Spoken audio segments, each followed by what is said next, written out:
¿Qué dice la Biblia de la fidelidad cristiana? Mientras escuchaba la clase dominical, estaba pensando si el hermano Alfredo no vería mis apuntes, hermanos. ¿Verdad? Hay algunos cantantes que, no sé, iba a decir una cosa, pero mejor no. Si no, luego dicen, no, cada cosa. Muy bien, hermanos. Quiero decirles que no solamente en México, sino a nivel mundial, el número de cristianos ha crecido. Basta mirar a nuestro alrededor. Hace 40 años que yo llegué a esta iglesia, prácticamente una iglesia que está a unas calles de aquí y nosotros éramos los únicos.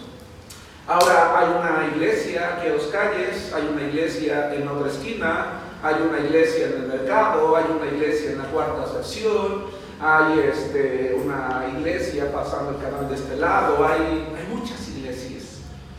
Y uno quisiera pensar que eso es bueno, ¿verdad? Uno quisiera pensar que es bueno porque nominalmente el número de cristianos está creciendo.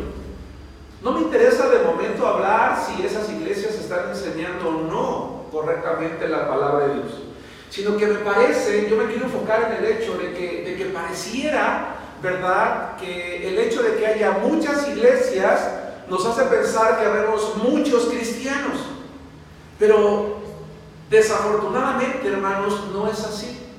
¿Por qué? Porque la realidad es que a pesar de que hay muchos templos abiertos, la asistencia en muchos de ellos, desde hace una década aproximadamente, tiene una tendencia a la baja. Es decir, sí, cada vez hay más personas que están escuchando el Evangelio, pero cada vez habemos más personas que conocemos el Evangelio y que nos estamos alejando de él. El compromiso real con Cristo, hermanos, está disminuyendo en un elevado porcentaje de aquellos que conocemos a Cristo, que conocemos su palabra, porque creemos, ¿verdad? Porque creemos que no está mal, porque creemos que quizás ya hemos pasado mucho tiempo en el Señor. Yo hablo de 40 años, hermanos, hace 40 años que llegué a esta iglesia, ¿sí? Pero si yo volteo alrededor, no muchos de los hermanos que estaban hace 40 años están aquí. No muchos de los hermanos que llegaron hace 20, hace 15 o hace 10 están aquí. Habemos algunas familias en las que no estamos avanzando, estamos retrocediendo. Debido a esto, creo que es importante recordar que la palabra de Dios dice que Dios espera de mí, y perdón por ponerme en primer lugar porque creo que debe de ser así, que Dios espera de mí una fidelidad permanente. Hoy es buen momento para recordar que Dios espera de nosotros una fidelidad permanente, una constancia, algo continuo, algo que se da de manera cotidiana. En el ministerio en línea que tenemos como iglesia, hermanos, soy el líder de una comunidad. Como líder de comunidad me encargo de supervisar a misioneros en línea de diferentes estados de la República Mexicana y también de diferentes países de habla española. Y lamentablemente tuve que dar de baja a un hermano porque me lo asignaron como misionero en línea, hermanos, a principios de año. Y en diferentes ocasiones traté de tener contacto con él porque no atendía sus contactos, no compartía de Cristo como se debe, de acuerdo a los lineamientos. Y yo le mandaba mensajes, animándole, hermano, mira, ¿por qué no estás? ¿Por qué no entras? ¿Por qué no tienes tus contactos? ¿Cómo puedo orar por ti? ¿Tienes algún problema? ¿Necesitas algún apoyo, algún consejo? Yo te animo a que lo hagas. Y nunca me respondió un mensaje, nunca me respondió un mensaje. Hablé con un líder que se denomina líder guardián, que nos supervisa a muchos líderes, y le comenté, ¿sabes qué? Tengo un problema con este misionero. ¿Qué corresponde? Bueno, pues, darlo de baja. Y yo dije, voy a hacer un último intento. Le mandé un mensaje la semana pasada y no me respondió. Bueno, le mandé un último mensaje, le dije, amado hermano, pues lamento mucho que no hayamos podido tener nunca un contacto, ¿verdad?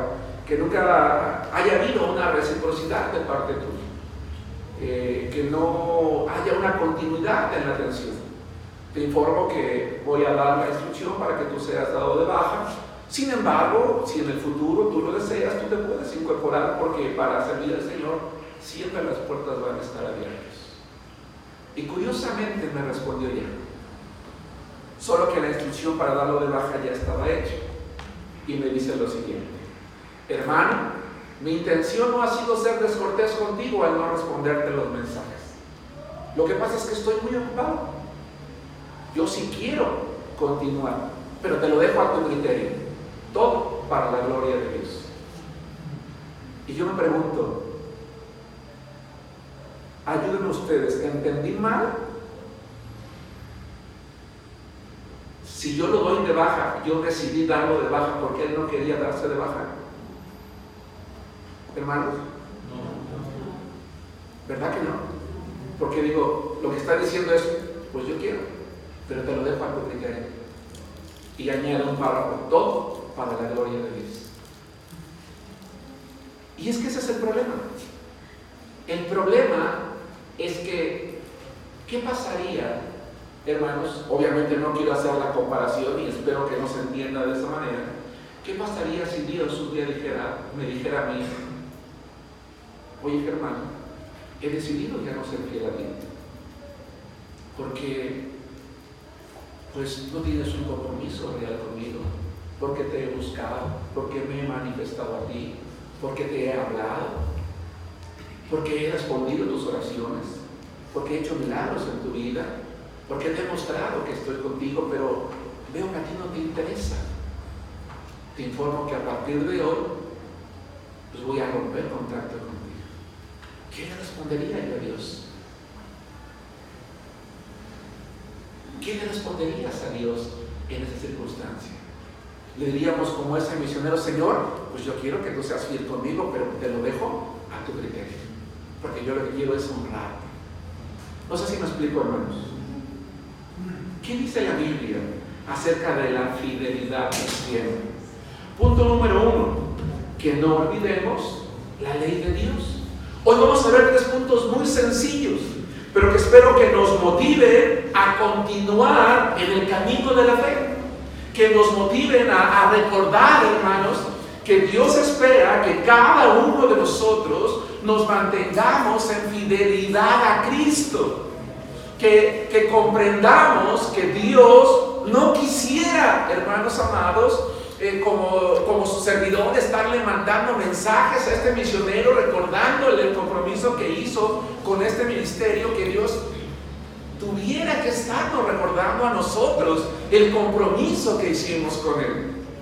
Punto número 1, Proverbios capítulo 3, versículo 1 al 4. Es un capítulo muy interesante porque es el consejo de un padre a un hijo.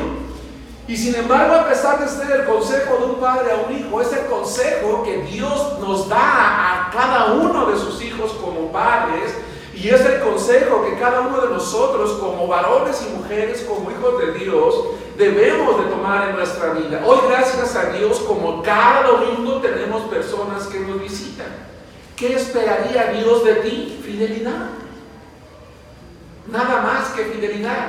Pero para ello necesitamos no olvidarnos de la ley de Dios. Proverbios capítulo 3, versículos 1 al 4, dice así la palabra de Dios: Hijo mío, no te olvides de mi ley, y tu corazón guarde mis mandamientos, porque largura de días y años de vida y paz te aumentarán.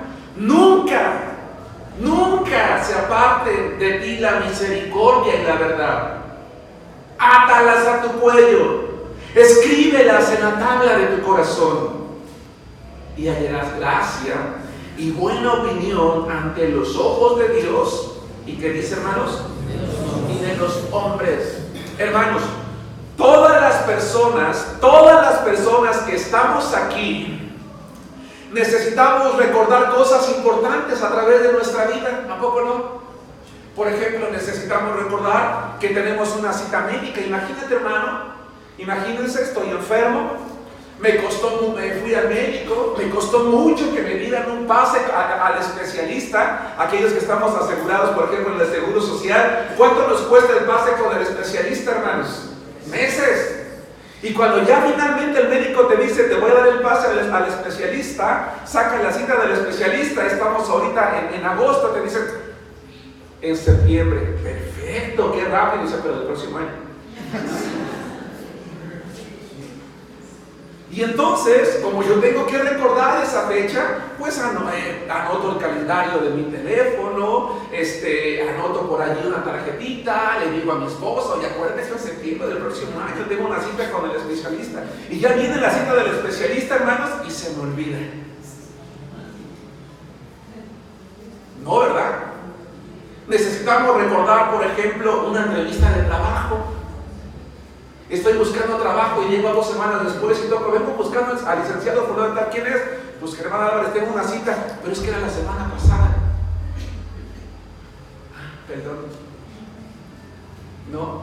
¿Quién olvida una cita de trabajo, hermanos? Una entrevista de trabajo. Nadie olvida una entrevista de trabajo. ¿Quién olvida, por ejemplo, el día de su examen profesional? ¿Quién olvida el día del examen de admisión a la secundaria, preparatoria, universidad, etcétera? ¿Quién lo olvida, hermanos? Nadie. Y nos hemos acostumbrado a manejar una agenda electrónica, un reloj inteligente, un papelito, algo por allí, porque si olvidamos cosas importantes, hermanos, ¿qué pasa? Perdemos. Pierdo la atención, pierdo la oportunidad del trabajo, pierdo la oportunidad de ir a la escuela. Y entonces yo conozco personas, hermanos, que cuando tienen citas importantes se automandan alertas. 5 días para tu esto, 4 días para el otro. Yo hoy en día con los teléfonos dicen, en 5 días tienes examen, y nos estamos recordando cotidianamente. ¿Por qué? Porque para nosotros es importante. Y yo me pregunto una cosa, hermanos, en la vida cristiana, ¿no debería de ocurrir lo mismo? Me parece que sí. En la vida cristiana, hermanos, es un grave error olvidar la práctica de lo que la palabra de Dios nos enseña. Porque si no lo hacemos, hermanos, si olvidamos la práctica, si olvidamos la ley de Dios, si olvidamos lo que Dios dice en su palabra, entonces vamos a terminar sustituyendo lo bueno que hemos aprendido de Dios por lo malo que nos enseña el mundo o que nosotros mismos buscamos. Por eso la palabra de Dios dice: no te olvides de mi ley. Manténla allí en tu corazón. Quiero que vayan conmigo, si me hacen favor, hermanos, a buscar el libro de Deuteronomio, capítulo 4, versículo 9. Deuteronomio, capítulo 4, versículo 9, por favor. Dice así la palabra de Dios en este pasaje de la Escritura: por tanto, guárdate y guarda tu alma con diligencia, para que no te olvides de las cosas que tus ojos han visto, ni se aparte de tu corazón todos los días de tu vida. Antes bien, las enseñarás a tus hijos y a los hijos de tus hijos. Hermanos, Dios le dice a un pueblo y Dios le dice a la iglesia, Dios nos dice a nosotros el día de hoy: ¡hey! Sé cuidadoso en extremo. Hermanos, nosotros somos muy cuidadosos para darle mantenimiento a la casa, somos muy cuidadosos para trabajar para el sostenimiento de la casa, somos muy cuidadosos para guardar nuestras joyas, somos muy cuidadosos para dedicarnos al estudio. Todo eso es bueno y está bien, pero la palabra de Dios dice que yo debo de ser muy diligente en guardar mi alma, en guardar mi espíritu, para no olvidarme de las cosas que yo he visto. Hermanos, levanten su mano. ¿Quiénes de los que estamos aquí tienen más de 20 años en Cristo? Levanten su mano. ¿Quién tiene más de 20 años de conocer de Cristo? ¿Quién tiene menos de 10? Bueno, evidentemente son un número grande. Yo les quiero hacer una pregunta, hermanos. En esos 10, en esos 20, en esos 30 años o en esos 40, ¿Dios nunca les ha mostrado su gracia? ¿Nunca ha sido bueno con nosotros? ¿Nunca ha hecho un milagro en nuestra vida? Sinceramente sí, hermanos. Y lo que la palabra de Dios dice es, oye, sé diligente en no olvidarte lo que has vivido. Que no se aparte de tu corazón lo que el Señor te ha enseñado. Es más, no solamente no permitas que se te olvide, sino que recuérdaselo a aquellos que te están sucediendo, ya sea tus hijos, ya sea tus nietos. Que no se aparte de tu pensamiento lo que conoces de Dios. No dejes que las experiencias vividas en Cristo, por Cristo y a través de Cristo, se te borren de tu mente mientras vivas. ¿Sí nos damos cuenta? Dice, traspásalas, comunícalas, enséñalas para que te mantengas con una mente vigente en Cristo. ¿Por qué muchas veces algunos cristianos, algunos adolescentes o jóvenes que nacieron no en el Evangelio, pero en casas donde se conocía de Cristo, llega un momento en que se van, pero también haremos otros que teníamos tiempo en el Señor, terminamos yéndonos, porque nos olvidamos de lo que Dios ha hecho con nosotros? Porque sustituimos lo que Dios nos ha enseñado o nos ha dado por cosas nuevas. Los seres humanos tenemos la tendencia a cambiar. Eso es bueno. Con la edad son nuevos conocimientos, nuevas experiencias, nuevas prácticas, y hay cosas que vamos olvidando y las sustituimos por otras. Por ejemplo, aquellos que tuvimos la oportunidad de estudiar la preparatoria o la universidad, ¿quién honestamente recuerda todo lo que aprendió? Es más, probablemente recibiste el diploma de primer lugar, pero yo te pregunto hoy, después de años, sinceramente, ¿recuerdas todo? No. Y te voy a decir por qué. Porque el cerebro tiende a sustituir a través de la madurez y la experiencia lo que tú tienes por conocimiento nuevo. Por eso es que un buen profesionista se tiene que estar actualizando cotidianamente. Lo mismo pasa en la vida cristiana. Si en la vida cristiana yo no me mantengo, ¿verdad?, llenando mi palabra o llenándome de aquello que Dios ha hecho o me enseña, lo voy a terminar sustituyendo por otras cosas.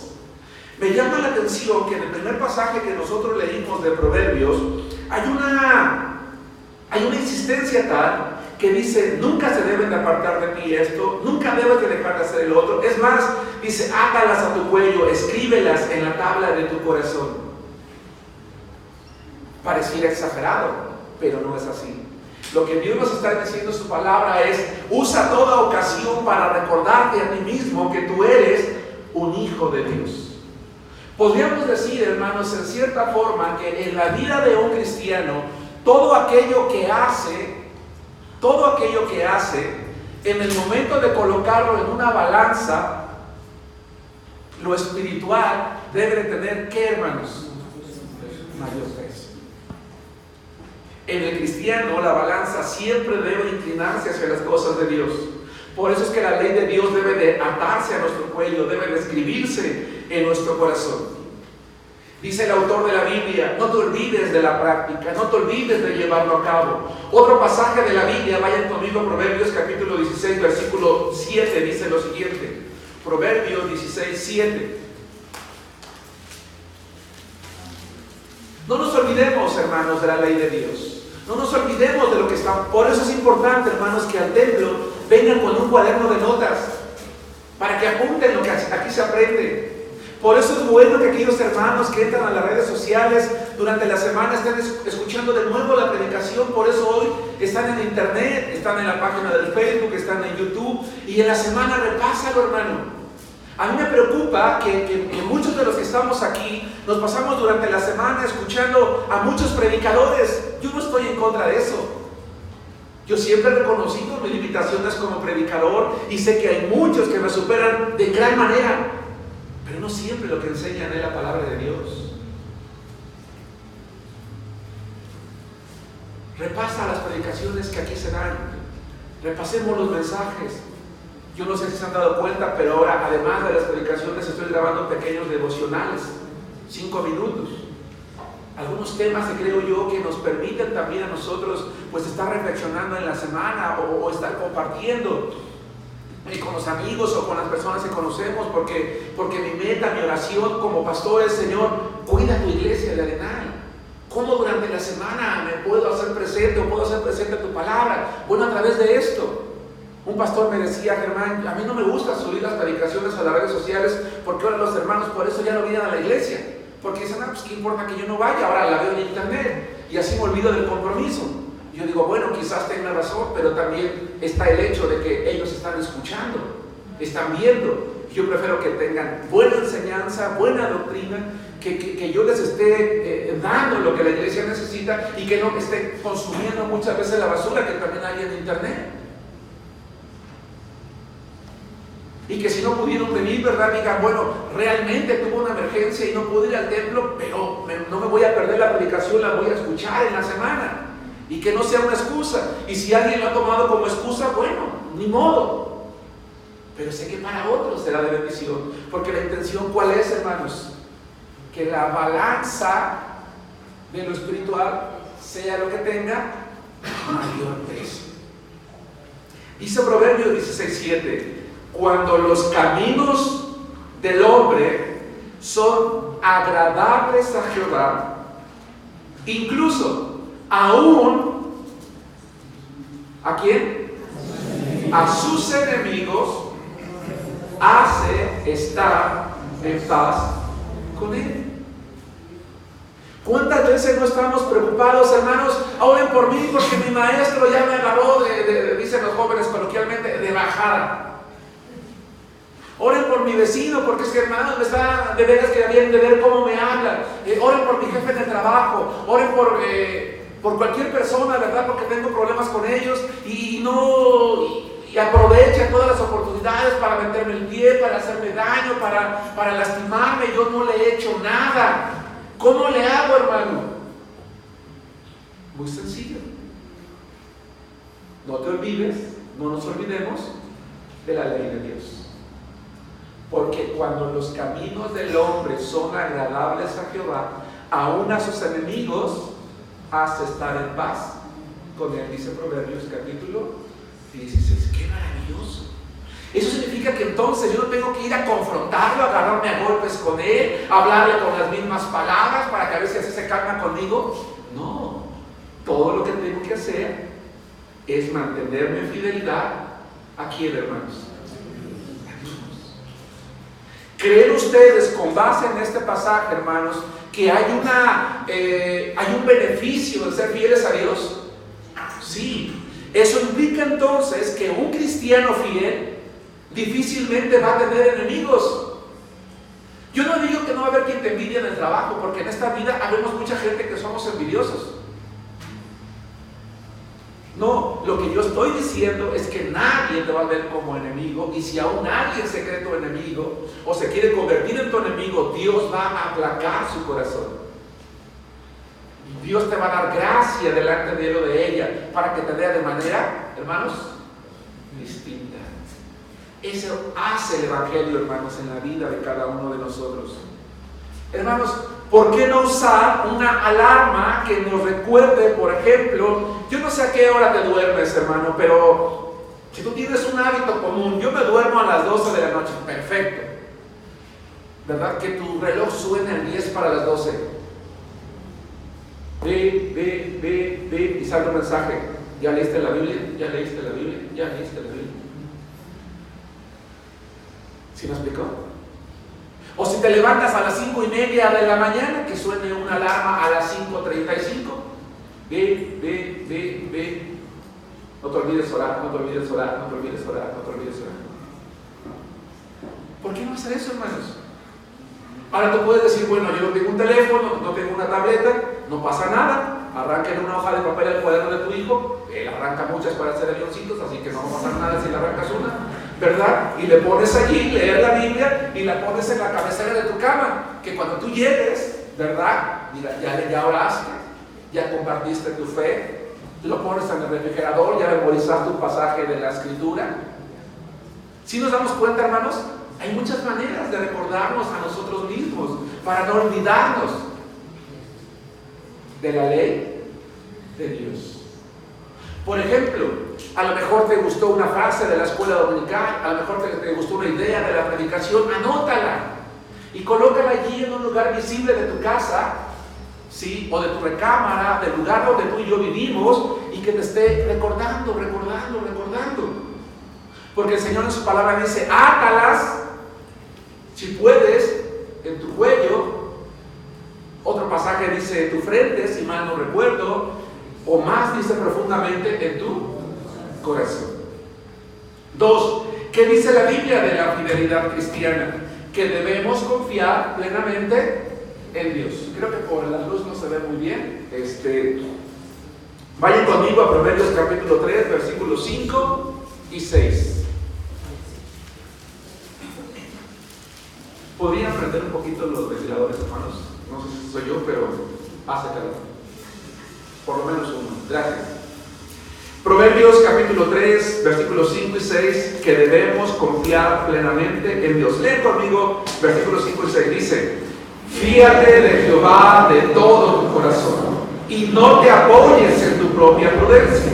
Reconócelo en todos tus caminos y Él enderezará tus veredas. Hermanos, en muchas circunstancias de la vida, nuestra propia opinión o nuestra propia prudencia nos dice lo siguiente: no sigas con Dios. ¿Para qué pierdes el tiempo? Estás joven, hazlo cuando seas viejo. Otro, ya eres viejo, ¿ya qué puedes hacer para Dios? Otro, estás soltero, mejor disfruta y quizás cuando te cases. Otro, ya estás casado, no puedes ni hacer las cosas, te quieres comprometer más con Dios. A veces nuestra propia opinión nos dice, no te involucres tanto, mejor dedícate a lo material y cuando ya tengas suficiente, ya te puedes dedicar a lo espiritual. Otro, tiene dinero, dice, dedícate a cuidarlo ahora, ¿para qué te ocupas en lo espiritual? ¿Nos damos cuenta? En todos los casos hay un error. Algunas veces, no siempre, nuestra propia prudencia nos hace olvidarnos de Dios, si es que se le puede llamar prudencia, es decir, nuestra propia opinión. Hermanos, sin embargo, la palabra de Dios dice que los cristianos debemos de aprender a confiar plenamente en Dios. Y yo quiero que pienses una cosa, hermano, hermana. ¿Qué hubieras hecho en el lugar de Moisés? Vayan conmigo a Éxodo capítulo 14, versículo 15. ¿Hasta dónde nos quiere llevar Dios, hermanos? Hasta ser capaces de estar en la posición en la que estuvo Moisés. Vean lo que dice Éxodo 14, 15. Entonces Jehová dijo a Moisés, ¿por qué clamas a mí? Di a los hijos de Israel que marchen, y tú alza tu vara y extiende tu mano sobre el mar y divídelo. Y entren los hijos de Israel por el medio del mar en seco. Hermano, hermana, ¿qué hubieras hecho en el lugar de Moisés? ¿Eres el líder? ¿Eres la líder de 3 millones de personas? ¿Estás huyendo del ejército egipcio? Seguro si te alcanza, pues vas a pasar a mejor vida. Tienes la esperanza de que no te alcancen, pero resulta que llegas al Mar Rojo y ya no hay para dónde correr. Como eres cristiano, oras a Dios y Dios te dice, ¿por qué clamas a mí? Sigue adelante, levanta tu vara y vive el mar y pásense. La pregunta, hermano, hermana, es, ¿qué hubieras hecho? ¿Qué hubiera hecho? ¿No creen ustedes, hermanos, que Dios, a través de la experiencia, llevó a Moisés a un punto en el que cada vez probaba más su fe, y su fe, y su fe, y su fe? ¿Sí se dan cuenta, hermanos? Primero lo prueba llamándolo, después lo prueba mandándolo a convencer al pueblo, después lo prueba mandándolo con el faraón, después lo prueba hablando acerca de las plagas, después lo prueba con la Pascua, y lo va haciendo crecer, crecer, crecer, crecer, crecer, hasta que llega un momento y le dice, oye, Señor, que creo que sí te entendí, hay que seguir adelante, pero ¿cómo?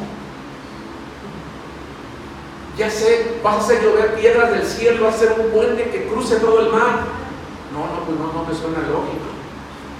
¿Cuántas veces como hijos de Dios queremos resolver los asuntos de la vida con la lógica? ¿Saben cuál es uno de los problemas del cristianismo, hermanos? Que va fuera de la lógica humana. No sé si me explico. que lo que se requiere no es la lógica humana, sino la confianza en ¿qué, hermanos? En Dios. Y confiar en Dios es algo que se describe con una palabra que tiene dos letras. ¿Cuál es? Fe. ¿Qué dice la Biblia, hermanos, de la fidelidad cristiana? Que como hijos de Dios debemos de aprender a tener fe. Fe hasta el punto de que sin importar la situación en la que nosotros vivimos, nosotros le creamos a Dios. Y entonces dice la palabra que Moisés levanta la vara y el mar se abre y el pueblo pasa adelante. ¿Sí nos damos cuenta, hermanos? ¿Será que Dios en este momento, si es que tú y yo estamos viviendo una situación de dificultad extrema, todo lo que nos está diciendo Dios es sigue adelante, pero tú y yo estamos diciendo van a llover piedras, Señor, para construir un puente? ¿Sí me explico? Es decir, queremos con nuestra lógica entender las cosas cuando lo que Dios dice es todo lo que tienes que tener es fe. 2, vayamos a Josué. ¿Qué hubieras hecho, hermano, en el lugar de Josué? Dice Josué, capítulo 6, versículo 2 al 5.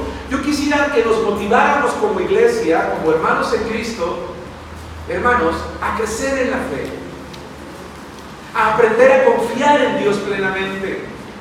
Pero para crecer en fe se necesita tener delante de nosotros algo, hermanos. ¿Qué es? Ahí. Para crecer en fe necesitamos tener delante de nosotros algo. ¿Qué es? Hermanos, pruebas. Pruebas. ¿Cómo sabe el atleta, hermanos, que tiene la capacidad de participar en un maratón si nunca va a uno? Porque créanme que no es lo mismo tener la capacidad de recorrer ¿cuántos kilómetros, Pastor Luis? 42 punto ¿qué? 42 y unos cuantos metros, a que estés en un maratón. La presión del grupo, la presión de las circunstancias son muy distintas. ¿O no? Tú lo sabes, tú fuiste corredor mucho tiempo. Es muy distinto. Bueno, lo mismo pasa en estas circunstancias. Dice Josué capítulo 6, versículos 2 al 5. Dice la palabra de Dios: mas Jehová dijo a Josué, mira, no te preocupes, Josué, yo he entregado en tu mano a Jericó y a su rey con sus varones de guerra.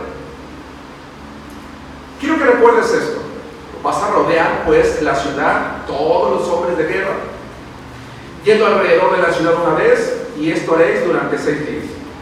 Y 7 sacerdotes llevarán 7 bocinas de cuernos de carnero delante del arca, y al 7º día daréis 7 vueltas a la ciudad, y los sacerdotes tocarán las bocinas. Cuando toquen prolongadamente el cuerno de carnero, así que oigáis el sonido de la bocina, todo el pueblo gritará a gran voz, y el muro de la ciudad caerá. Entonces subirá el pueblo, cada uno derecho hacia adelante. Fin. Asunto resuelto. Hermano, ¿qué hubieras hecho en el lugar de Josué? Si tú has leído, si a ti te gusta leer, en alguna ocasión mencionaba yo este famoso libro del arte de la guerra. El arte de la guerra dice que una de las mejores maneras de ganar una guerra pues es primero que nada capturar un lugar y con base en eso avanzar. Y que pocas veces de hecho es recomendable sí hacer un frente de manera inmediata, sino que hay que plantear una estrategia. Antiguamente, hermanos, cuando ustedes y yo, ¿verdad? Si tuviésemos que enfrentar a un enemigo, uno planeaba conquistar las pequeñas ciudades. Y una vez que uno conquistaba las pequeñas ciudades, uno avanzaba a las ciudades más fuertes o hacia el centro para poder de esa manera vencer al enemigo. El pueblo de Israel ya está para conquistar la tierra prometida. Nada más que como Dios no actúa con base en la lógica humana, Dios le dice al pueblo de Israel: ustedes van a entrar por Jericó. ¿Y qué creen, hermanos? Jericó era la ciudad más grande, más fuerte y más difícil de conquistar. Tenía una muralla de 15 metros de alto por aproximadamente entre 3 y 5 de ancho. Tenía un buen ejército, era una ciudad guerrera. Y dice Dios: quiero que empiecen con ellos. Es decir, lo contrario. Otro problema: ni Josué ni sus hombres eran guerreros, aunque sí habían enfrentado algunas batallas y habían vencido, pero normalmente de frente, cuerpo a cuerpo. Pero imagínate llegar y ver esas murallas, y un pequeño detalle, había que cruzar el río Jordán. ¿Qué hubieras hecho en el lugar de Josué? Josué está pensando, ¿cómo voy a vencer esta ciudad? Y el Señor le dice, sencillo, muy sencillo. Mira, que vayan los sacerdotes adelante con el arca, los levitas que toquen las trompetas, el pueblo que esté detrás de ellos, rodeen la ciudad, una vuelta, 7 días, una vuelta cada día, el último día 7 vueltas, griten y se van a caer. Sencillo. Ahí luego me hablas a ver cómo estuvo. ¿Qué hubieras hecho, hermano? ¿Qué hubiéramos hecho en el lugar de Josué? ¿Sí me estoy explicando? ¿Y Josué qué dijo? Pues si tú dices que hay que dar 7 vueltas, una vuelta diaria, yo doy una vuelta diaria. Si tú dices que hay que dar 7 vueltas al séptimo día, yo voy a dar 7 vueltas. Y si tú dices que hay que gritar, pues vamos a gritar todos. ¿Y qué creen, hermanos? Se cayeron los muros. ¿Qué había en el corazón de Josué? Y ese líder logró, hermanos, convencer a su pueblo de que si tan solo se confiaba plenamente en Jehová, él iba a derribar los muros. Hermanos, ¿qué dice la Biblia de la fidelidad cristiana? Que hay que confiar plenamente en Dios. Hay ocasiones en las que de verdad las cosas nos van a parecer literalmente imposibles, literalmente. Y nosotros queremos encontrar una respuesta lógica. Queremos comprender. Muchas veces decimos, hermano, es que yo no comprendo la voluntad de Dios, yo no comprendo los planes de Dios, yo no comprendo. ¿Y quién te dijo que tienes que comprender? Lo que tienes que hacer es confiar en Él, punto. ¿Cuánto tiempo le habría llevado a Josué a tratar de comprender que dando vueltas y gritando se iban a caer los muros, hermanos? Pregunto, pues todavía estaría pensando ahorita, créanme. Si los hombres vivieran 5,000 años y Josué estuviera vivo ahorita, tendría como 3,000 y estaría pensando, oye Josué, ¿qué haces aquí mirando esos muros? Estoy pensando, estoy tratando de comprender cómo es eso de dar vueltas y gritar y que se caigan los muros. Ah, pues ahí me dices que concluyes, ¿no? A eso se le llama fe. Finalmente, Elías. Dice la palabra de Dios, hermanos, se los voy a leer, escuchen, ¿no? En el primer libro de Reyes, y vino a él palabra de Jehová diciendo, apártate de aquí, vuélvete al oriente y escóndete en el arroyo de Kerit que está frente al Jordán, beberás del arroyo y yo he mandado a los cuervos que te den allí de comer. Hermanos, aquellos que saben de animales saben que los cuervos son carroñeros. Los cuervos arrebatan la comida, no la dan. Elías estaba en peligro, le dice Dios, le dice, yo te voy a cuidar, escóndete en este lugar y yo voy a mandar a los cuervos que te lleven comida, pan y carne. Y dice Elías, sí Señor. ¿Y qué creen que pasó? Los cuervos le llevaron de comer. Quiero que vayan conmigo al Salmo 42:5 para terminar este punto número 2. ¿Qué dice la Biblia de la fidelidad cristiana? Que debo de aprender a confiar plenamente en Dios. Por eso es que mientras encontramos el Salmo 42, quiero plantear una pregunta. Hermanos, ¿cómo está nuestra fe? Pónganse de pie, vamos a ver este pasaje. ¿Cómo está nuestra fe? ¿Cómo está nuestra fe el día de hoy? ¿Dónde estamos parados? ¿Estamos confiando en Dios? ¿Nos estamos muriendo de angustia? ¿Estamos dominados por el temor? ¿Estamos viviendo episodios de ansiedad? ¿No podemos dormir durante la noche? ¿Tenemos delirio de persecución? ¿Cómo está nuestra fe? Si nuestra fe no ha llegado al nivel de Moisés, no ha llegado al nivel de Elías, no ha llegado al nivel de Josué, por lo menos digámonos a nosotros mismos lo que David se dijo un día. Dice la palabra de Dios en el Salmo 42:5, todos juntos: ¿por qué te abates, oh alma mía, y te turbas dentro de mí? Espera en Dios, porque aún he de alabarle, salvación mía y Dios mío. ¿Nos damos cuenta, hermanos? Tomen asiento. ¿Qué hizo David, hermanos, en este verso con esas palabras? Un par de comentarios. ¿Qué hizo David consigo mismo según estas palabras? ¿Paloma? 1. ¿Qué más? ¿Perdón? ¿Esteban? Se recordó a sí mismo las grandes maravillas y cosas que le había hecho el Señor en su vida, y se recuerda a mí los profundos abades. Se recuerda a sí mismo quién es Dios y que vale la pena, hermanos, seguir alabándolo, confiando en él. Aún el gran rey David un día estuvo triste. Aún el gran rey David un día se deprimió. Pero cuando estaba así, se confronta a sí mismo. Dice: ¿por qué te abates, oh alma mía? ¿Por qué te turbas dentro de mí? Espera en Dios. Oye, como cuando le dice Jesús a los discípulos: si se quieren ir, ustedes también pueden hacerlo. Y Pedro responde: Señor, pero es que, a ver, pensando lógicamente, aquí miremos, solo tienes palabras de vida eterna. Eso es exactamente lo que dice David: ¿por qué te abates, alma mía? ¿Por qué te turbas dentro de mí? Espera en Dios. Yo, dice David, he decidido que aún lo voy a alabar, porque Él es mi salvación, es salvación mía y es mi Dios. Hermanos, nunca olvidemos que nuestro Dios es Dios, el único Dios. Quizás nunca tengamos la fe de Moisés, que sería lo ideal. Nunca tengamos la confianza de Elías y ni siquiera la de Josué. Pero no nos convenzamos a nosotros mismos de alejarnos de Dios, hermanos. ¿Sí me explico? Nunca nos convenzamos a nosotros mismos: no vale la pena seguir, porque mi familia no cambia, porque mis hijos no cambian, porque la situación no cambia. ¿Qué caso tiene seguir a Dios? Nos deprimimos, nos da temor y nos alejamos. 3. ¿Qué dice la Biblia de la fidelidad cristiana? Que nos apartemos del mal. Este punto es muy corto. Sin embargo, vayan conmigo al versículo 7 y 8 del capítulo 3 del libro de Proverbios.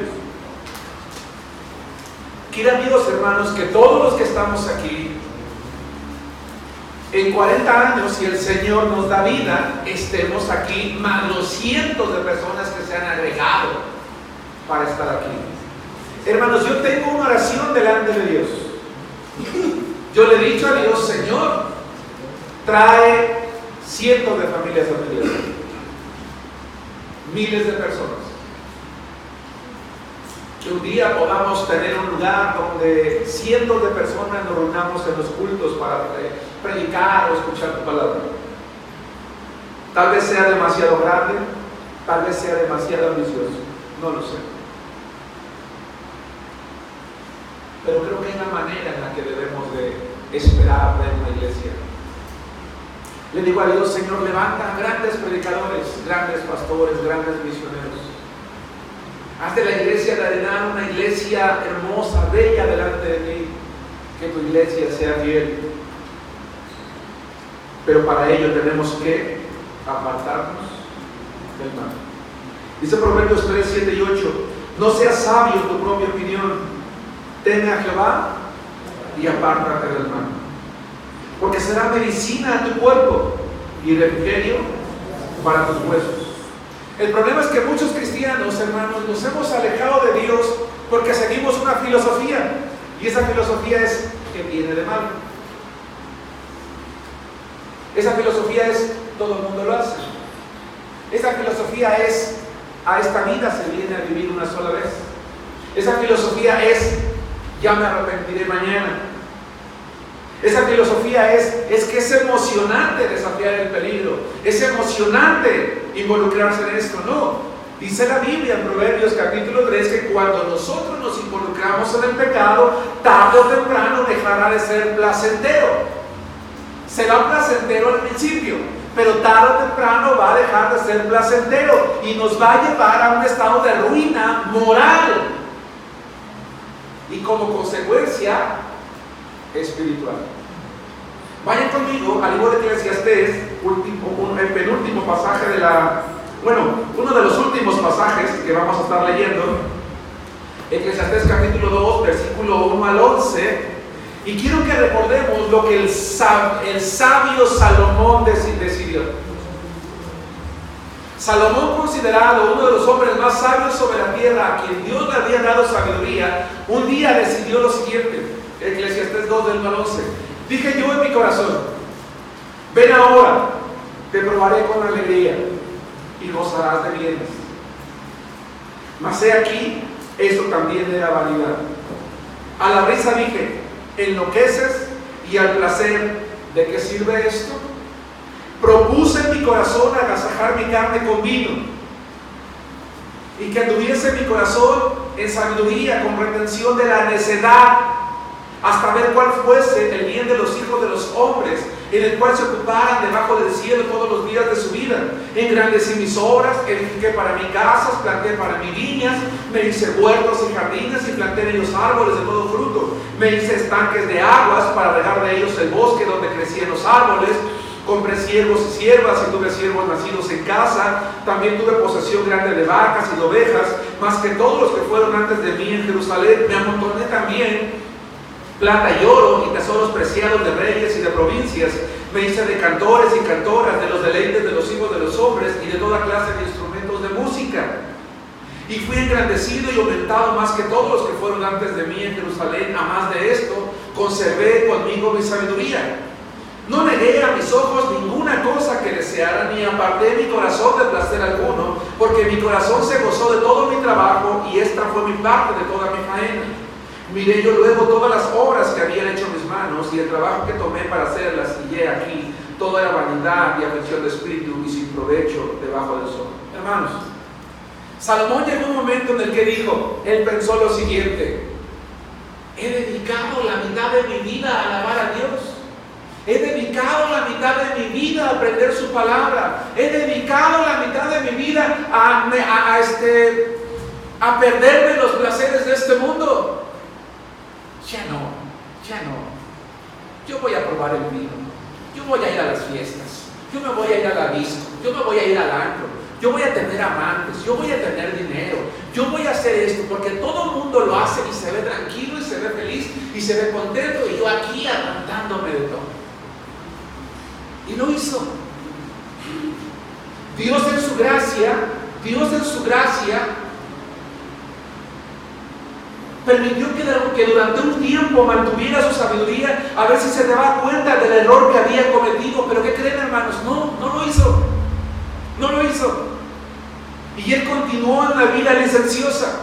Quiero que avancen al capítulo 7, versículo 23, y veamos cómo terminó él. Que de por sí ya lo acaba de decir, pero quiero que veamos lo que dice el capítulo 7, versículo 23.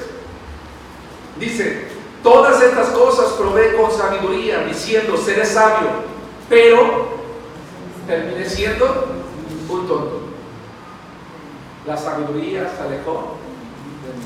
Hermanos, Proverbios, que es la base bíblica, dice: oye, no te canses de practicar la misericordia, no te canses de hacer el bien. Jóvenes, señoritas, hermanos, sí, hay muchas cosas que podríamos hacer y de las cuales disfrutar, sí, pero la consecuencia no va a ser buena en la mayoría de los casos. Si eres hombre o mujer como Salomón, puedes decir: voy a darme gusto total, voy a tener amantes, voy a tener dinero, voy a hacer riquezas, voy a probar el poder. Sí, y quizás lo logres. Es equivocado el pensamiento que tienen algunos cristianos que dicen: es que si tú te alejas de Dios te va a ir mal. No es cierto.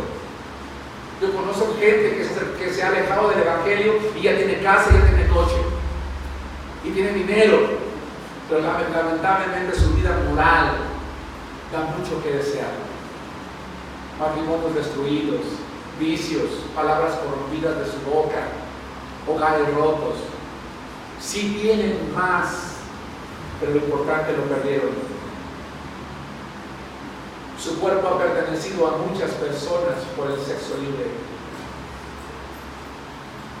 Muchas veces su dinero ni siquiera es bien habido. Y dice Salomón: al final me di cuenta que todo esto me provocó dolor. Él buscaba eso, hermanos. Él buscaba felicidad. ¿O no? Él buscaba gozo. Pero al final le provocó dolor, aflicción de espíritu, y dice que perdió su sabiduría. Es triste cuando tú, ¿verdad? Alguien se aleja de Cristo, hermanos, y vuelve con el tiempo. Si es una señorita, ya viene con una familia. Si es un hermano, pues tuvo que pasar por doble A porque cayó en un vicio. O te dice: ¿sabes qué? Es que ya vengo con otra persona porque me divorcié de mi esposa. O ya hice esto. Las consecuencias. Dice Salomón: hay consecuencias. Hermanos, alejémonos del mal. Estamos a tiempo. Continuamente los cristianos tenemos que tomar decisiones. Dice la Biblia: tomará el hombre fuego en su seno sin que sus vestidos ardan. Proverbios 6:27. Sin embargo, el pasaje que leímos dice que si nos alejamos del mal, nos mantenemos en la palabra de Dios, será medicina a nuestro cuerpo y refrigerio a nuestros huesos. ¿Por qué? Porque llegaremos a viejos con la tranquilidad de haber honrado a Dios y de no arrepentirnos, hermanos, de nada. Los que como yo hemos fallado a Dios, tenemos cosas por las cuales arrepentirnos. Ojalá hubiéramos sido sabios para conocerlas. Es demasiado tarde. Pero tú estás a tiempo, hermano. Ustedes están a tiempo. Seguir al Señor trae beneficios mentales, espirituales, emocionales y físicos. ¿Habíamos considerado eso, hermanos? Ser fieles a Dios trae beneficios mentales, emocionales, espirituales y físicos. Conclusión: 1 Corintios capítulo 15, versículo 58. ¿Qué dice la Biblia de la fidelidad cristiana, hermanos? Primero que nada, que no debemos de olvidarnos de la ley de Dios. En segundo lugar, que debemos de aprender a confiar plenamente en Dios. 3, que debemos alejarnos del mal. Así que, si tú y yo, hermano, en este momento hemos permitido que en nuestra cabecita esté la idea de alejarnos de Dios, de alejarnos de la iglesia, de sumirnos en el pecado como Salomón, hermano, vas a terminar arrepintiéndote. Es mejor que hoy retrocedas y digas no. Todos leen conmigo 1 Corintios capítulo 15, versículo 58. La palabra de Dios dice: así que, hermanos míos amados, estad firmes y constantes, creciendo en la obra del Señor siempre, sabiendo que vuestro trabajo en el Señor no es en vano. Nada de lo que hacemos para Cristo, hermanos, es en vano. Un día, aquellos que fueron fieles recibirán la recompensa en el cielo. Aquellos que no lo hicimos seremos reprendidos por Él. Pero Dios no quiere reprendernos, quiere darnos recompensas. Que Dios les bendiga.